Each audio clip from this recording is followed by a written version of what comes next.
Hola, buen día. Hola. Buenos días, ingeniero. Buen día. Bueno, continuaremos con el desarrollo del tema. Buen día, ingeniero.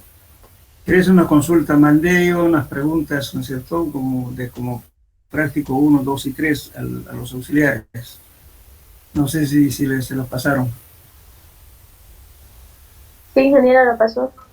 Ya. Entonces, bueno, ¿ustedes tienen a mano las preguntas o no? Lo tenemos por la imagen, lo mandó por el vía WhatsApp el Ya. auxiliar. Pues pongan en su celular. Vamos a comentar un poquito sobre el asunto del práctico, ¿ya? Por favor.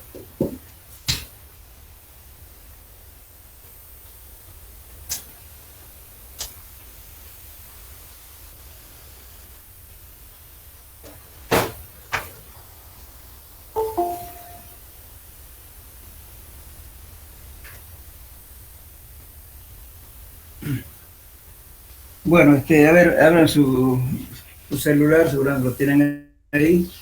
Vean el práctico número 1. Hola. Sí, está, ingeniero. Sí, Ya, en el práctico 1, lo que quiero ahora sí, este es un repaso más que todo de geología, ¿ya? La pregunta dice, ¿qué estudia la mineralogía? ¿No? Pero lo que ustedes me van a sacar, por favor, cuando hagan su informe, o sea, su práctico, me van a poner de qué autores están sacando la información, ¿ya? ¿Qué estudia la petrología? ¿Qué estudia la geología estructural o tectónica?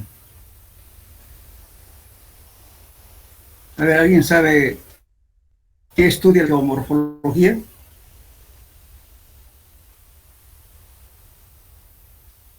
Jóvenes, a ver, ¿qué es la geomorfología? Quizás por el nombre, ¿no? Geomorfología debe ser el estudio a la forma o la estructura de la Tierra. Es la forma, ¿no es cierto?, del relieve de la Tierra, ¿verdad? Si tiene terrenos ondulados, si tiene, qué sé yo, pendientes abruptas, si tiene... Todo lo demás es la geomorfología, la forma de la superficie de la Tierra. Eso es importante porque ustedes cuando hagan un informe de suelos o cualquier trabajo de puentes, de caminos, van a hablar de la geomorfología del lugar por donde van a atravesar. Entonces ahí tienen que aprender a decir, ¿no es cierto? Pasamos por una pendiente abrupta, escarpada, y se hace un cruce, ¿no es cierto?, de un río que está a pie de montaña, ¿no es cierto?, la montaña, la aledaña, el lado izquierdo, el lado derecho, tiene estas características y todo lo demás. Ese describe la geomorfología, ¿ya? Tengan conceptos. Bueno, la otra pregunta, ¿qué estudia la pedología? ¿Qué estudia la mecánica de rocas? ¿Qué creen que estudia la mecánica de rocas? A ver.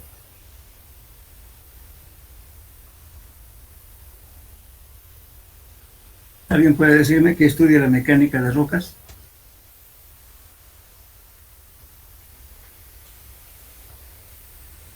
Bien, la mecánica de rocas, por ejemplo, como en todos los valores que obtenemos de resistencia y materiales, las rocas hacen lo mismo. Ustedes van a determinar qué cosa, los valores de compresión, los valores de tracción, los valores de permeabilidad, relación de vacíos, porosidad, todos esos datos, ¿no es cierto?, se los obtiene el valor de la elasticidad, ¿no es cierto?, todos esos valores que se determinan en la parte, digamos, de resistencia y materiales, se ven en la mecánica de rocas. Hay ensayos para determinar estos valores y hacer los cálculos para las estructuras. Seguramente ustedes me dirán, ¿para qué sirve, no es cierto?, por ejemplo, los valores de la resistencia a la tracción. ¿Quién me dice qué interés tiene en una roca saber cuál es su resistencia a la tracción? ¿Alguien puede decir para qué lo pueden utilizar esos valores?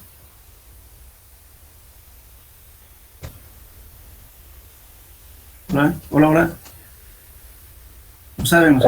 Porque con eso podemos evaluar también lo que es la resistencia del material.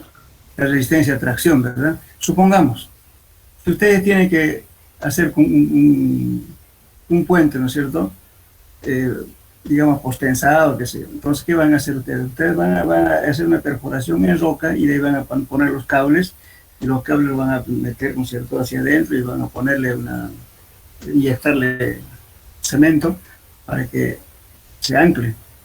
Pero cuando empieza a trabajar el puente, ¿a qué efecto está trabajando la roca que está sujetando el cable? Tracción, ¿no es cierto? Ahora, ¿para qué quieren saber el valor de compresión en el suelo?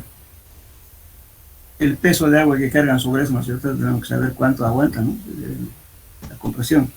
Y así son valores, digamos, que son importantes para los cálculos, igual que en cualquier tipo de suelos o de materiales se determina para las rocas. Eso se llama mecánica de rocas.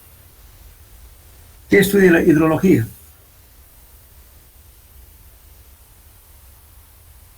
¿Qué interés tiene la hidrología en mecánica de suelos? El agua y su distribución, ¿podría ser? Exactamente, porque si no hubiera agua, los trabajos serían facilitos, ¿verdad? En cambio, si hay agua, ustedes tienen que hacer, ¿qué cosa? Empivados, tienen que hacer, qué sé yo, drenes, tienen que hacer alcantarillas, tienen que hacer un montón de cosas, todo. O sea, en realidad, la mecánica de suelos trata de solucionar los problemas que causa el agua. Eso está combinado con la disciplina de hidrología. Bueno, ¿qué se entiende por geotecnia? Eso me van a definir bien, no se lo voy a decir algo, quiero que lo lean bien. ¿Qué estudia la geotecnia? Y justamente estas ramas de la mecánica de suelos están dentro de la geotecnia. Todas las obras civiles se hacen justamente con el concepto de geotecnia. Ese sería el práctico 1. Ahora el práctico 2. No quiero decir que en una semana me lo entreguen los 3 prácticos, no. Me van a entregar, pongamos, uno por semana, ¿ya? Ahora, por ejemplo, que elabore el cuadro geocronológico. ¿Saben qué es eso, no? ¿Qué estudia? A ver, el cuadro geocronológico. Las eras geológicas, pues. Seguramente ustedes han visto en la geología, ¿no? La era cenozoica, paleozoica, cuaternario, precámbrico, terciario, etc. ¿Cierto? Eso de, entonces hagan un cuadrito geocronológico para ver el orden, digamos, ¿cierto?, de la antigüedad, justamente, de la formación de las rocas, de todo lo demás. Después dice, indique las siguientes propiedades físicas de los minerales. Color y raya. Dureza. A ver, cuando hablan de color, seguramente, ¿no es cierto?, ustedes van para describir un material, porque las piedras son diferentes colores, ¿verdad? Pueden haber color gris, color marrón, color amarillento, rojizo, etcétera, ¿no es cierto? Y raya. Justamente la raya, ¿no es cierto?, es decir, se tiende a la dureza del material. Seguramente ustedes han visto la escala de Mohs, ¿no es cierto? En geología, ¿vieron eso? ¿En qué escala se mide la dureza?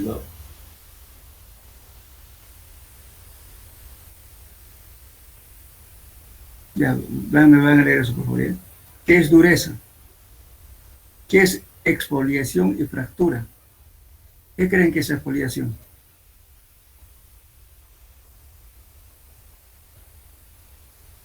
Por ejemplo, si tengo un bloque grande de piedra y lo largo otra piedra más grande, ¿no es cierto? O otra piedra más chica, de repente va a hacer un impacto y me va a sacar pedazos en forma de astillas, ¿verdad? O también puede hacerla por la temperatura, por ejemplo, se salen una especie de astillas de las rocas. Y eso se llama exfoliación. ¿Qué es fractura? Tenacidad, fragilidad, que es sectil, maleable, dúctil. A ver, ¿qué tipo de metales conocen como dúctil?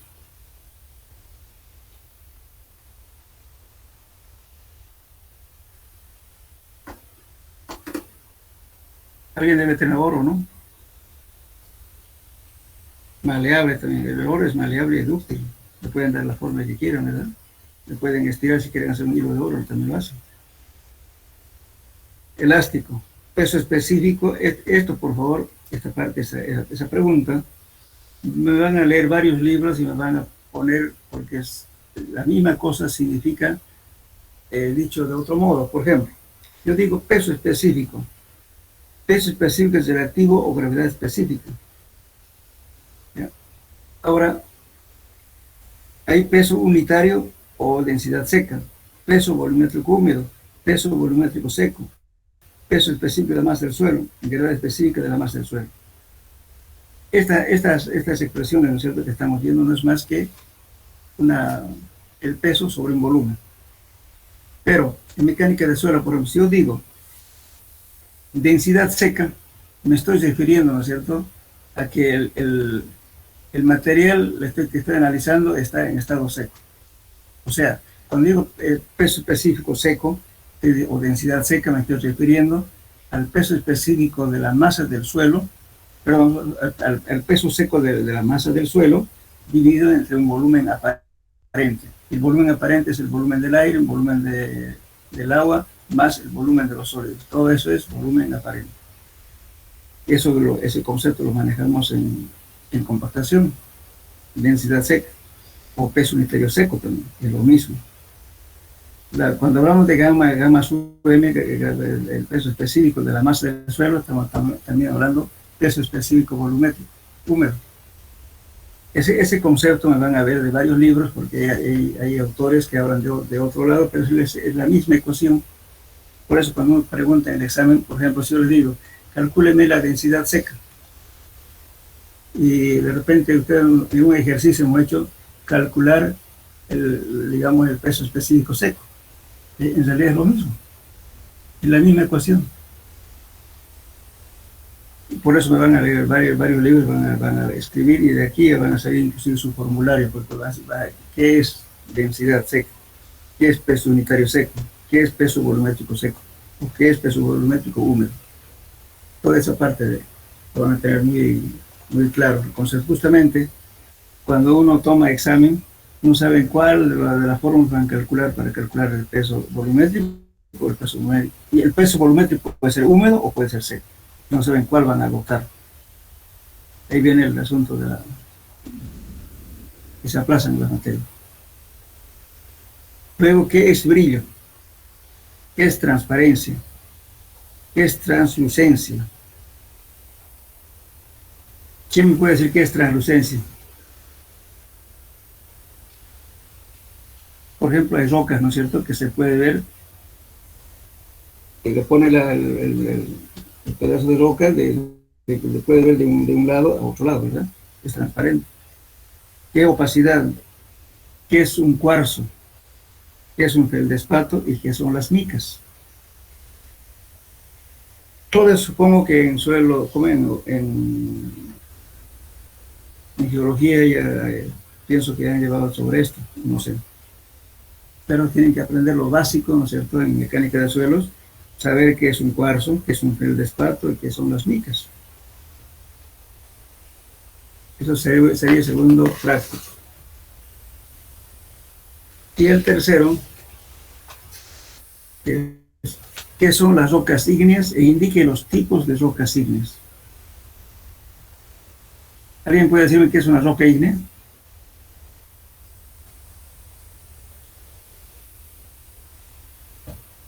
Hola. Hola, hola. Son aquellas que se han formado a partir de otro tipo de roca. Ígnea quiere decir, son rocas, ¿no es cierto?, producto de los volcanes, ¿no es cierto? ¿Y las rocas sedimentarias?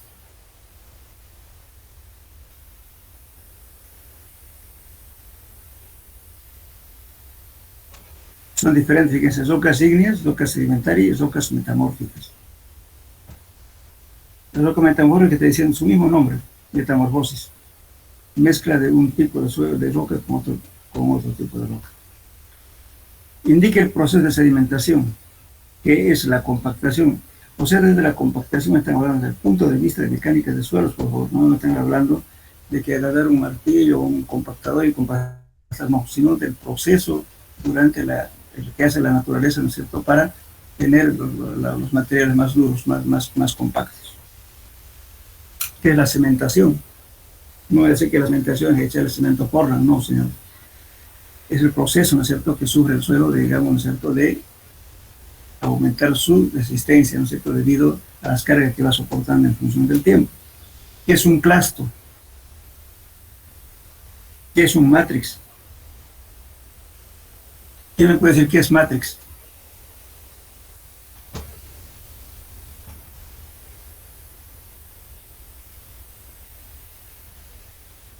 ¿No sabe? No, ingeniero. No, Ya. Por ejemplo, supongamos que hemos ido al río a hacer un estudio, ¿verdad? Allá van a encontrar piedras, grava, y también van a encontrar arena, ¿no? Entonces, ¿cómo haría la descripción geológica del lugar? Van a decir, bueno, en el río Piraí existen, ¿no es cierto?, bloques de piedras con dimensiones de tal tamaño. Además existen, ¿no es cierto?, clastros de diferentes diámetros en matrix de arena. El matrix es aquel material que es de menor dimensión que rellena los espacios vacíos dejados por las partículas más grandes. Eso es matrix. Bien. Hacer la descripción, por eso hay que saber describir. Esta cosa tiene que manejarlo para hacer describir y hacerle entender, pues, ¿no?, al informe a la persona que pide el trabajo. ¿Qué es el proceso de carbonatación? ¿Qué es hidratación? A ver, denme un ejemplo de un material hidratado, digamos, de un mineral hidratado. ¿Qué es hidratación?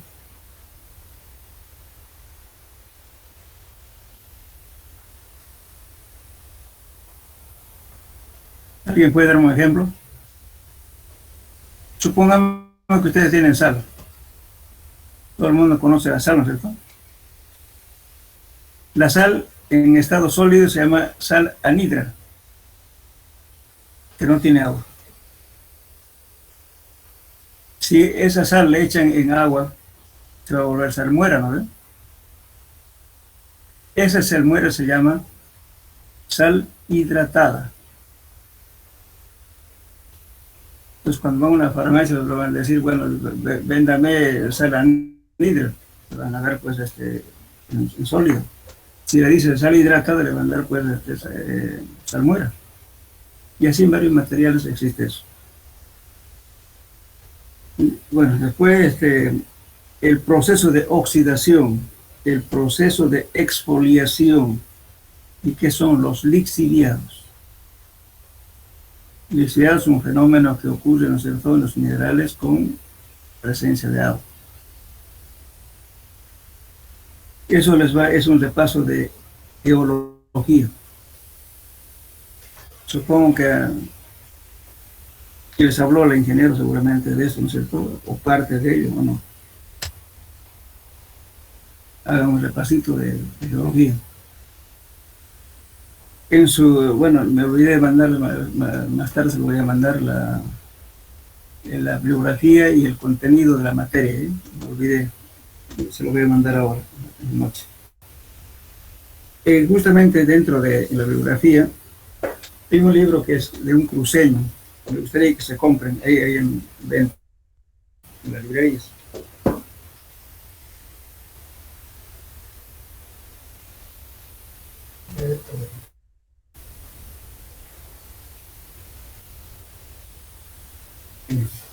No lo tengo acá, pero de todos modos en la bibliografía que le estoy dando en el contenido de la materia, está hablando de mecánica de suelo para ingenieros de Germán Carrasco. Germán Ardaya Carrasco, creo que es cruceño. Justamente habla de toda la zona que tenemos en nuestra región y nos hablan así en forma resumida de todo lo que es la parte geológica que importa mucho a los ingenieros. Pues no estoy hablando ya de geología pura, estoy hablando de ingeniería, ¿no es cierto?, de conocimiento de geología para aplicar en la mecánica de suelos de ingenieros civiles. Compren ese libro. Está por si acaso, por favor, en la bibliografía, está al final del temario, está ahí. En la noche lo van a tener. Bien, pues esto sería entonces en cuanto a los prácticos. Después le voy a dar otro práctico también, para que ustedes lo vean sobre las arcillas. Es importante hablar sobre arcillas. Bien. Está claro, ¿no es cierto?, las preguntas que les estoy haciendo. De todo eso, lógicamente, ustedes van a sacar un concepto y con eso van a poder describirme por donde vayan, no solamente en mi materia, sino cuando van a alguna parte a hacer un informe. Imagínense, vayan de comisión a alguna parte a ver un derrumbe que se de una carretera. ¿Cómo van a describir si no saben algo de geología? Tienen que saber algo. Bien. Entonces entramos ya al tema en sí, de desarrollar durante este semestre. Capítulo 1. La estructura de la Tierra está constituida, ¿no es cierto?, por 4 capas superpuestas, ¿no? Que en realidad hay otras, pero sin embargo nosotros vamos a hablar solamente de los principales, ¿no? Dice 4 capas superpuestas, o también podemos decir por 4 esferas concéntricas. Por la importancia que reviste para nuestro estudio, nos concentramos específicamente en la litosfera, en la hidrosfera. A ver, la litosfera es todo lo que estudia la parte justamente lítica o de rocas, todo lo que es parte sólida. Esa es la litosfera.